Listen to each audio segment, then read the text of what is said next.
Good morning guys, সবাই কেমন আছো? দেশে এসব কি শুরু হয়েছে? হিন্দু মুসলিম হিন্দু মুসলিম, আরে ভাই কেন এসব? এসব নিয়ে কেন ধর্ম নিয়ে আলোচনা হবে? গতকালকে আমার এক কাকার সাথে আহ, বাজারে যাচ্ছিল আমার কাকা। তাকে কয়েকটা হিন্দু ধরে বলছে, বলো জয় শ্রীরাম। কেন রে ভাই বলতে হবে জয় শ্রীরাম? তুই তোর ধর্ম নিয়ে থাক না।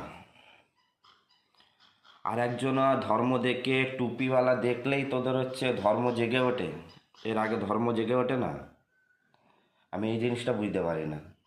দেশে থাকতে হলে জয় শ্রীরাম বলতে হবে, আহ, ওদের ধর্ম পালন করতে হবে। আরে তোদের ধর্ম বলতে কি? নিজেদের মনে নিজেদের বলিস হিন্দু হিন্দু হিন্দু কোনো ধর্ম হলো? হিন্দু শব্দ হচ্ছে গাল। তোদের ধর্মটাই তোরা নিজেরাই সঠিক মতন জানিস না। তোদের ধর্ম বলা হয় সনাতন, হিন্দু বলে কোনো ধর্ম নেই। আমার কথা সেটা না, তোরা তোদের ধর্ম নিয়ে থাক, আমরা আমাদের ধর্ম নিয়ে আছি। হিন্দু হোক, মুসলিম হোক, খ্রিস্টান হোক, যে যাই ধর্ম হোক, দেশে এখন জয় শ্রীরাম এটা বল ওইটা বল। আরে আমরা ভাই তোদের বলতে যাই কি আল্লাহ আকবর বল এটা বল। ভালো ভালো পণ্ডিতরা, যাদের পাশে তোরা যারা দাঁড়ানোর যোগ্য নয়, তারা জানে ইসলাম ধর্মটা কি আর কোন ধর্মটা সত্যি। তো এসব ভেদাভেদ বাদ দে ভাই, সবাই সবার মতন থাক।